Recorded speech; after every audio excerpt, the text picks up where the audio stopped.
Hey guys, Jorge Jalapeno here. We're going to talk about the 2x4s, the framing of a fence, and we're going to go through it detail by detail. And this is where this is really important. And this is a lot of fence companies, when they give you a quote, they're going to skip on this, just because that's how they do things.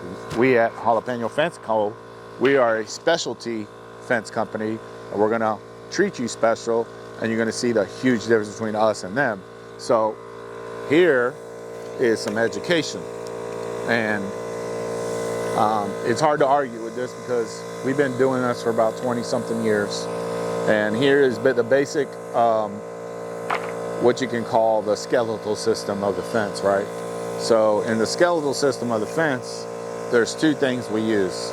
We always use 2x6s at the bottom. As you can see here, it goes all the way that way. And in this case, we put two of them because the soil on this side is a little higher than this side. So we put in, and there's not too much soil, going against this. Now, sometimes what we'll do, as you can see here, there it is there. And sometimes what we'll do is put a metal support post on this side and then put a drainage system on the back of it and then fill it in with dirt. But in this case, we don't need to do that. And it's okay just with a 2x4 holding those two 2x6s together. And this is a 6-foot span.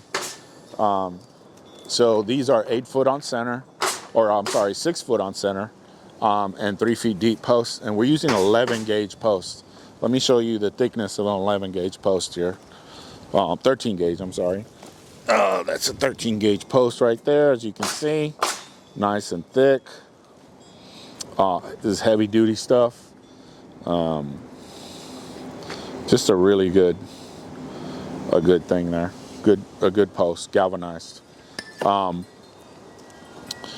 So the kickboards are really important because when we put the pickets in, the pickets are going to be above the ground. So I'll show you here on this sample board. The pickets are going to go somewhere around there. As you can see, the picket's going to be off the ground there, right? So we want those pickets off the ground. As you can see, it's going to be up here. And that's going to be great. And also, we're using these 2x4 rails, as you can see. We're using 2x4 rails. We don't like using the 1x1s or 2x2s. This is an actual 2x4 rail. And it's going to hold really well. As you can see here, we're going 8 feet. This is shadow box style fence, so we do all kinds of fences. But in this case, it's an 8 foot, so it's going to take more posts. It's going to take just more man hours to do, just more concrete. Each post gets about 120 pounds of concrete, and it's going to look great. There's Sam getting the 2x4s for the railings over here on this side. And we also make sure we dig up the dirt. All this dirt's going to get smoothed out, put in correctly on this side. You can see over there, we're doing that. So again, we're using the 2x6 kickboards, the 2x4 rails, the 13 gauge posts, and we're also using, of course, the 5,500 PSI concrete, which is really, really, really great. Just walk you around the job site here.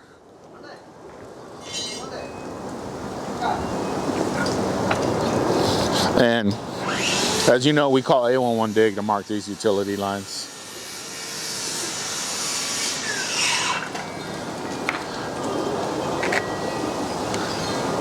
And here we are putting in the shadow box style. The first row has got to have certain spots, certain spaces there.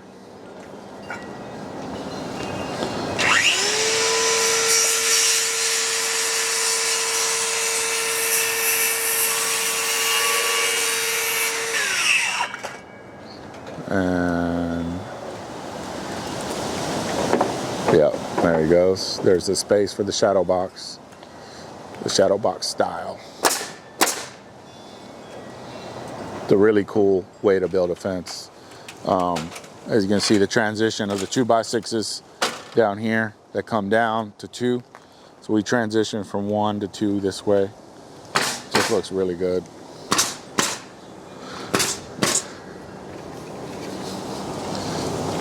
Also, here's a good example of the 2x4s, just how they come. These come in 12-foot sections, which is great because it's 6 and 6. So it's great because this middle one won't have a crease in it or a break in it.